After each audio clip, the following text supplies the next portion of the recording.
ওই কবরে যখন প্রশ্ন করা হবে রবের পরিচয় দাও, তোমার আমার জবান দিয়ে কোনো কথা বের হবে না, বলতে থাকবো লা আদরি লা আদরি, আমি কোনো জবাব দিতে পারবো না, কোনো উত্তর আমার থাকবে না। আর যেই ব্যক্তি ঈমান নিয়ে যায় ওই ব্যক্তিরই কোনো টেনশন থাকবে কি? কোনো টেনশন থাকবে না। সূরাতুল ইয়াসিনের 64 নম্বর আয়াত আমি আপনাদের সামনে তেলাওয়াত করেছি রে বাবা। আল্লাহ ডাক দিয়া বলেন, আল ইয়াওমা নাখতিমু আলা আফওয়াহিহিম ওয়া তুকাল্লিমুনা আইদিহিম ওয়া তাশহাদু আরজুলুহুম বিমা কানু ইয়াকসিবুন। আল্লাহ, এরে গোলাম, যেই হাতরে এত সুন্দর করিয়া সাজাও, যেই বডিরে এত পরিপাটি করিয়া সাজালি, হাতের মধ্যে হাতের চামড়া উঠে যাবে, হাত ফেটে যাবে, তেল মালিশ করো। জিহ্বা ঠোঁটের উপরে কত কিছু ঘষলা, ত্বক নষ্ট হবে, চেহারার মধ্যে কত কিছুই না ব্যবহার করলি, তোর পা দিয়া তুই কত জায়গায় না গেলা, পাকে আঘাত লাগলে শরীরে ব্যথা হয়ে যায়, ডাক্তারের সঙ্গে পরামর্শ নিয়ে ওষুধ খাইলি। এরে আমার মোহাব্বতের বাবা, আমার ভাই, সন্তান পিতা মাতা তো দূরের কথা, সন্তান তো কিয়ামতের ময়দানে কোনো পরিচয় দিবে না, বাবা তো মা বা তো কেউ কারো কোনো পরিচয় দিবে না। এক জাররা নেকির জন্য দৌড়ায়, কেউ কোনো পরিচয় সেদিন দেবে না। শুধু কি এখানেই শেষ? না না না, মালিক ডাক দেয়া বলবে, গোলামায় তোর জীবনের সমস্ত আলোচনা, তোর জীবনের সমস্ত অডিও ভিডিওগুলো তোরে দেখাবো। গোলাম যখন সামনে হাজির, আল্লাহ ডাক দেয়া বলবেন, ও গোলাম, তুই দুনিয়ার মধ্যে নামাজ পড়ো না, তুই দুনিয়ার মধ্যে হালাল উপার্জন করো নাই, তুই দুনিয়ার মধ্যে ভালো কাজে অংশগ্রহণ করো নাই, তুই দুনিয়ার মধ্যে উলামায়ে কেরামের কাছে যাও নাই, তুই দুনিয়ার মধ্যে মসজিদের সঙ্গে সম্পর্ক লাগাও নাই, তুই দুনিয়ার মধ্যে মাদ্রাসার সঙ্গে সম্পর্ক লাগাও নাই, তুই দুনিয়ার মধ্যে আমার মাহবুব আমার ওলিদের সঙ্গে সম্পর্ক লাগাও নাই, তুই আমার হুকুমের বিপরীতে চললি রে গোলাম। আজকে তোর জীবনের হিসাব আমি নিব। গোলামকে যখন এক একটা করে প্রশ্ন করবে, গোলাম তখন বলবে, আল্লাহ আমি নামাজ পড়েছি। গোলাম বলবে, হজ করেছি, যাকাত দিয়েছি, রমজানের রোজা আদায় করেছি, আমি দুনিয়ার থেকে তোমার ইবাদত ছাড়া কোনো ইবাদত করি নাই। মালিক বলবে, রে মিথ্যু, সব তো তুই মিথ্যা বলো, আমি কি তোমার সামনে সাক্ষী হাজির করব? ডাক দেয়া বলবে, ও দয়ার মালিক, দুনিয়া থেকে কে আমার সাক্ষী তোমার সামনে আমার বিপক্ষে সাক্ষী দিবে? মালিক ডাক দেয়া বলবে, ও গোলাম, দুনিয়ার কোনো মানুষের সাক্ষী আমি গ্রহণ করব না, দুনিয়ার কোনো মানুষের সাক্ষী আজকে চলবে না, তুমি কিরামান কাতিবিন ফেরেশতাদের সাক্ষী আজকে আমি নিব না, আমি আজকে তোর জবান বন্ধ করিয়া দেই, তোর বডি প্রত্যঙ্গ অঙ্গ প্রত্যঙ্গ সাক্ষ্য দিবে। আমার আল্লাহ ডাক দিয়া বলেন, আল-ইয়াওমা নাখতিমু আলা আফওয়াহিহিম ওয়া তুকাল্লিমুনা আইদিহিম ওয়া তাশহাদু আরজুলুহুম বিমা কানু ইয়াকসিবুন। আল্লাহ,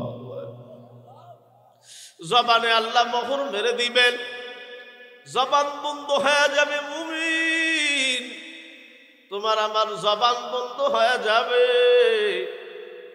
আমার মালিক এই হাতের কলই মুখ জবানগুলো খুলিয়ে দিবে। কি নাফরমানি তুমি আমি করেছি, আমার মালিক কিন্তু সবই দেখেন। ফাইনামা তুওয়াল্লু ফাসাম্মা ওয়াজহুল্লাহ। এরে গোলাম, তুমি ভাবছো তুমি একা গুনাহ করো? না না, যেখানেই যাও গোলাম আমি আল্লাহ তোমাকে দেখি। এরে আমার মুহাব্বতের ভাই, আমার বাবা, ও আমার পর্দার আড়ালের মা বোনেরা, কেমনে পর্দারে খেলাফ করিয়া বাজারে যাও, কেমনে ঘরে বসিয়া হিন্দি সিরিয়াল দেখো, কেমনে অন্য পুরুষের সঙ্গে কথা বলো। এই যে তুমি শরীয়ত মোতাবেক না চলিয়া নফসে আম্মারার মোতাবেক চলতেছো, জবান আমার মালিক বন্ধ করিয়া দিবে। জবান বন্ধ করিয়া দিয়া হাতের জবান খুলে দিবে। হাত ডাক দিয়া বলবে, মালিক আমার দিয়েছো তোমার কোরআন ধরার জন্য, আমার দিয়েছিল হালাল ধরার জন্য, আমাকে তুমি দিয়েছিলে তোমার কুদরতি কদমে সিজদা লাগানোর জন্য। কিন্তু এই নাফরমান আমার দিয়া হারাম উপার্জন করেছে, আমার দিয়া বিড়ি সিগারেট ধরলো, আমার দিয়ে গাঞ্জা খায়। যখন কোনো গাঞ্জাখোর নেশাখোর ব্যক্তি দুনিয়া থেকে বিদায় নেয়, ফিরিস্তা রহমতের ফিরিস্তারা বলে, ও মালিক তোমার দরবারে বড় শুকরিয়া, বড় শুকরিয়া, কারণ এমন গাঁজা খাইতু তার সঙ্গে থাকতে আমাদের বড় কষ্ট হইত। এরে আমার ইসরায়েলের মুসলমান ভাই, আমার বাবা, একটু খেয়াল করিয়া শুনো, আমার আপনার মালিক আল্লাহ রব্বুল আলামিন জবানকে বন্ধ করে যখন হাতের জবান খুলে দিবি, হাত তোমার আমার বিপক্ষে সাক্ষ্য দিবি। আমার মালিক পার জবান খুলে দিবেন। পার জবান খুলিয়া যাওয়ার পর পা ডাক দিয়া বলবে, ও মালিক দুনিয়ার মধ্যে আমার দিলা, আমার দ্বারা হাঁটিয়া হাঁটিয়া কোরআনের মজমায়ে যায়া বসবি, কিন্তু কোরআনের মজমায়ে বসে না। আমারে তুমি দিলা, আমার দ্বারা হাঁটিয়া হাঁটিয়া মসজিদে যাবে, যায় না। আমারে তুমি দিলা, আমার দ্বারা হাঁটিয়া হাঁটিয়া তোমার মাহবুব বান্দাদের নিকটে বসবে, বসে না। মালিক আমার সঠিক ব্যবহার দুনিয়াতে করলো না, আমি তোমার কাছে নাফরমানের বিরুদ্ধে সাক্ষ্য দিয়ে দিই। এরে আমার মোহাব্বতের ভাই, আমার বাবা, ও পর্দার আড়ালের মা বোনেরা, হাত পা প্রত্যেকটা অঙ্গ প্রত্যঙ্গ তোমার আমার বিপক্ষে সাক্ষ্য দিবেন। কিন্তু মায়ার নবী, যে নবীর দাড়ির মধ্যে খুর লাগাইয়া দিলা, যেই নবীর কলিজার মধ্যে খুর লাগাইয়া দিলা, ওই মায়ার নবী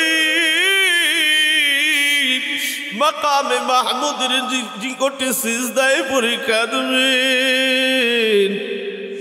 মালিক ডাক দিয়া বলবে, হাবিব আমার আপনি কেন সিজদায় পড়ে কাঁদেন? মায়ার নবী ডাক দিয়া বলবে, ও মালিক আমি মাকামে মাহমুদে বসবো না, আমি মাকামে মাহমুদে বসলি আমার উম্মত গুলা জাহান্নামে যাবে, সহ্য করতে পারবো না। ওদিকে জাহান্নামের আওয়াজ বলবে, মালিক আমার খাবার কই, ওই আমার খাবার আমারে দাও। তাবুওয়ালা লেখে ৭০,০০০ শিকল জাহান্নামের সঙ্গে লাগানো হবে। এক একটা শিকলের সঙ্গে ৭০,০০০ ফেরেশতা। জাহান্নাম কি ঠেকায় রাখতে পারবে না। মায়ার নবী বলবে, ও মালিক, একটা উম্মত জাহান্নামে থাকা সত্ত্বে আমি জান্নাতে যেতে পারবো না। এরে আমার মোহাব্বতের বাবা, আমার ভাই, ওই রসুলরে তুমি কেমনে কষ্ট দাও, ওই রসুলরে কেমনে কষ্ট দাও। এরে আমার মোহাব্বতের বাবা, আমার ভাই, রসুল বলেন, ক্বালান নবিয়্যু সাল্লাল্লাহু আলাইহি ওয়া আলিহি ওয়াসাল্লাম, মান মাতা ফাকাদ কামাত লাহু কিয়ামাকা।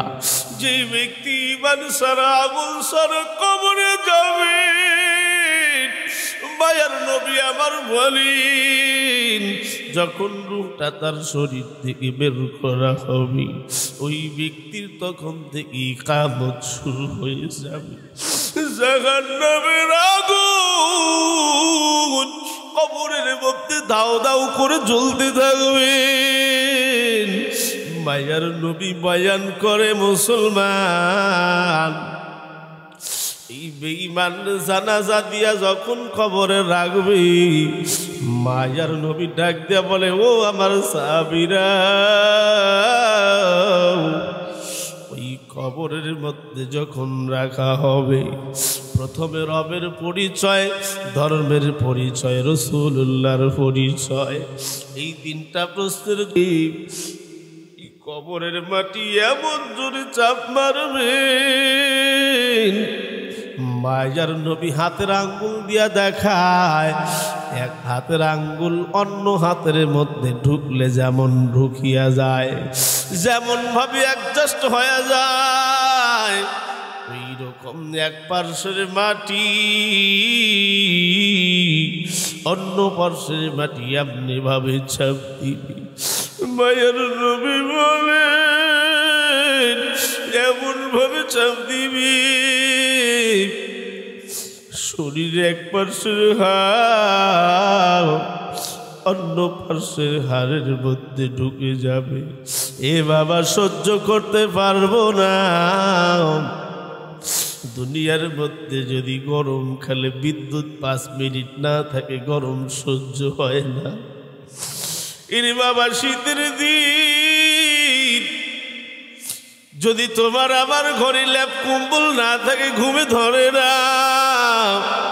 কিন্তু ওই কবর,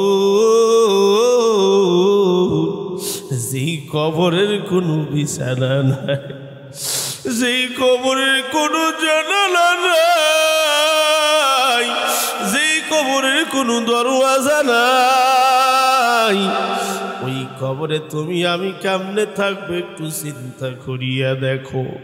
আমার নবী, মায়ার নবী রাহমাতুল লিল আলামিন বলেন, মুমিন ব্যক্তির জন্য কেমন মৃত্যু হবে। ক্বালান নবিয়্যু সাল্লাল্লাহু আলাইহি ওয়াসাল্লাম, তুহফাতুল মুমিনিল মাউত। মুমিন যখন মৃত্যুবরণ করবে, ওই মুমিনের মৃত্যুটা হবে উপহার স্বরূপ। কেমন উপহার, কেমন উপহার।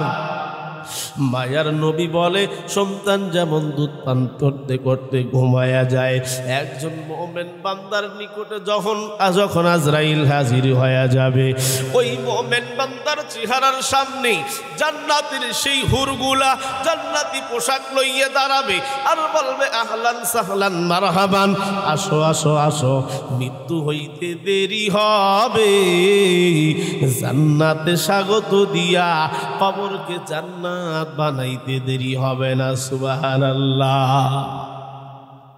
এরে আমার মোহাব্বতের ভাই, আমার বাবা, ও পর্দার আড়ালের মা বোনেরা, দুনিয়ার মধ্যে থেকে যদি মালিকের সঙ্গে সম্পর্ক বানায়া যাইতে পারি, দুনিয়ার মধ্যে থেকে যদি রাসূলুল্লাহর আদর্শে আদর্শিত হইয়া যাইতে পারো,